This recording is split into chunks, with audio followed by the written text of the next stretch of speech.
ہمارے ساتھ موجود ہیں جینیفر پامی ایری، جو کہ سابق صدر کلنٹن کے دور صدارت میں نائب پریس سیکرٹری تھیں اور اب سینٹر فار امریکن پروگریس نامی تھنک ٹینک سے وابستہ ہیں۔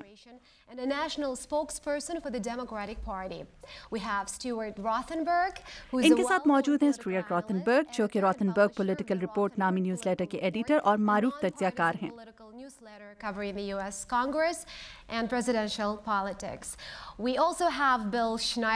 ان کے ساتھ موجود ہیں بل شنائڈر، جو کہ CNN پر تجزیہ کار کے طور پر کام کر چکے ہیں اور اب جارج میسن یونیورسٹی سے منسلک ہیں۔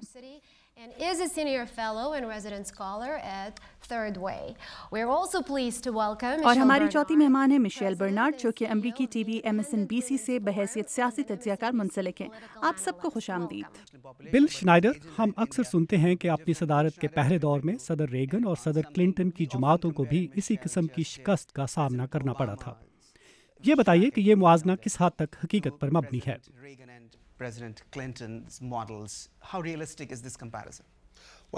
صدر اوباما کو پوری دنیا نے خوش آمدید کہا، خاص کر صدر بش کے طرز حکمرانی کی وجہ سے بھی، کیونکہ ان کے بارے میں دنیا کا تاثر کچھ اچھا نہیں تھا۔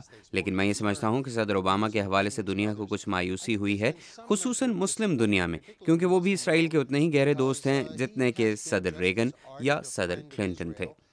ان پر اس حوالے سے کچھ تنقید ضرور ہوئی ہے کہ وہ اسرائیل کے بہت بڑے حامی نہیں ہیں، لیکن حقیقت یہ ہے کہ ان کے دور میں اسرائیل کے لیے امریکی پالیسی میں کوئی تبدیلی نہیں آئی ہے۔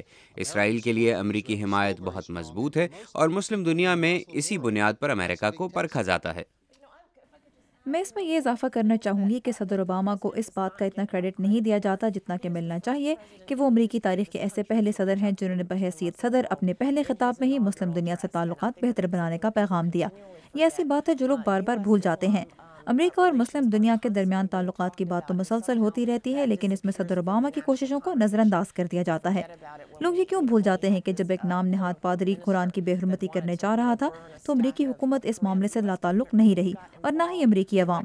صدر اوباما نے مسلم دنیا سے تعلقات بہتر بنانے کی بہت کوشش کی ہے اور انہیں اس بات کا پورا کریڈٹ ملنا چاہیے۔ اسٹیورٹ راتھنبرگ، کیا صدر اوباما نے مسلم دنیا سے تعلقات بہتر بنانے کی سیاسی قیمت بھی چکائی ہے، کیونکہ ٹی پارٹی کے حامی تو اس پالیسی سے خوش نظر نہیں آتے؟ جی، میرے خیال سے انہیں اس کی قیمت ادا کرنی پڑی ہے، لیکن اصل قیمت اس معاملے پر چکانی پڑی ہے کہ امریکی معیشت بہتر نہیں ہو سکی۔ ووٹرز کو یہ لگا کہ صدر اوباما کی توجہ امریکہ کے اندرونی معاملات سے زیادہ بین الاقوامی امور پر ہے۔ انہیں امریکہ سے زیادہ بیرونی ممالک میں سراہا جاتا ہے، جس سے اس تاثر کو تقویت ملتی ہے کہ ان کی توجہ امریکہ پر کم اور باہر زیادہ ہے۔ پھر ان کے پس منظر کے حوالے سے ریپبلکن پارٹی کے قدامت پسند حلقے میں سوال اٹھائے جاتے ہیں۔ مجھے لگتا ہے کہ ان کی بیرونی دنیا میں مقبولیت اور امریکی ووٹرز کے ان کی جانب رویے میں ایک تعلق موجود ہے۔ امریکی عوام کو یہ بات کچھ عجیب سی معلوم ہوتی ہے کہ ان کے صدر کا یورپ اور ایشیا کے عوام اتنی گرمجوشی سے استقبال کیوں کرتے ہیں، کیونکہ باقی امریکی صدور کے ساتھ یہ رویہ نہیں رہا۔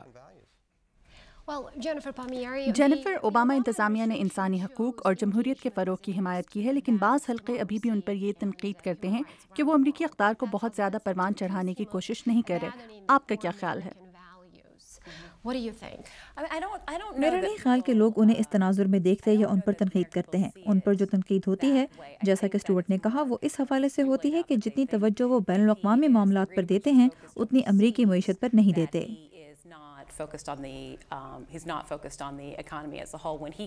جب انہوں نے تقریباً 1 سال قبل قاہرہ میں مسلم دنیا سے خطاب کیا تو انہوں نے امریکہ کے ایک غیر معمولی طور پر شاندار ملک ہونے کے نقطے پر زیادہ زور نہیں دیا، بلکہ انہوں نے ایسا تاثر دیا جیسے امریکہ بھی دنیا کے باقی ممالک کی طرح ایک ملک ہے۔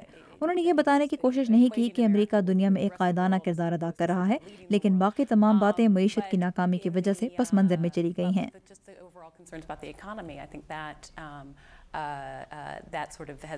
اور اب کچھ لوگ یہ باتیں کر رہے ہیں کہ صدر اوباما اپنی جماعت کے انتخاب میں شکست کے فوری بعد 10 دن کے طویل دورے پر بیرون ملک چلے گئے ہیں، لیکن میرے خیال سے ان کے لیے سیاسی طور پر یہ ایک اچھا وقفہ ہے کہ وہ بیرون ملک گئے ہیں۔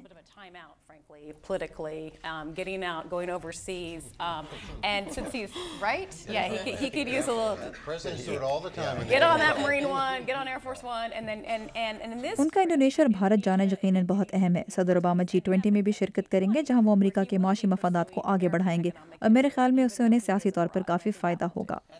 اب جب کہ ہم صدارتی انتخاب کے مرحلے سے زیادہ دور نہیں ہیں تو خارجہ امور اور بین الاقوامی معاملات میں صدر کی جانب سے زیادہ توجہ دینے کو بالکل الگ انداز سے دیکھا جائے گا، اور جب صدر بیرون ملک دورے کرتے ہیں تو وہ ایک مضبوط لیڈر کے طور پر نظر آتے ہیں۔ جب صدور داخلی معاملات میں اپنا ایجنڈا زیادہ کامیابی سے نہیں چلا پاتے تو وہ خارجہ پالیسی پر زیادہ توجہ دیتے ہیں۔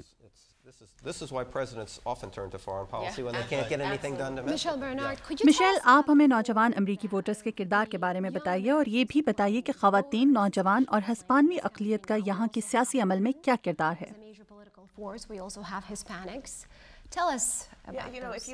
اگر آپ وسط مدتی انتخابات کے نتائج پر نظر ڈالیں اور ان کا موازنہ سن 2008 کے انتخابات سے کریں تو آپ کو اندازہ ہوگا کہ 2 سال قبل خواتین، نوجوان اور ہسپانوی تینوں ہی گروپس باراک اوباما اور ڈیموکریٹک پارٹی کے حوالے سے کافی گرم جوشی کا مظاہرہ کر رہے تھے، لیکن اس بار ایسا نہیں ہوا۔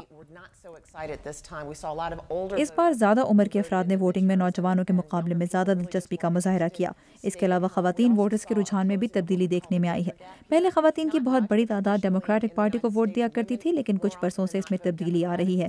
اس کا آغاز 2004 کے صدارتی انتخابات میں ہوا، جب ڈیموکریٹک پارٹی سے تعلق رکھنے والی خواتین کی اچھی خاصی تعداد نے صدر بش کو ووٹ دیے۔ تو آہستہ آہستہ ہم ووٹرز کے رویوں میں تبدیلیاں دیکھ رہے ہیں۔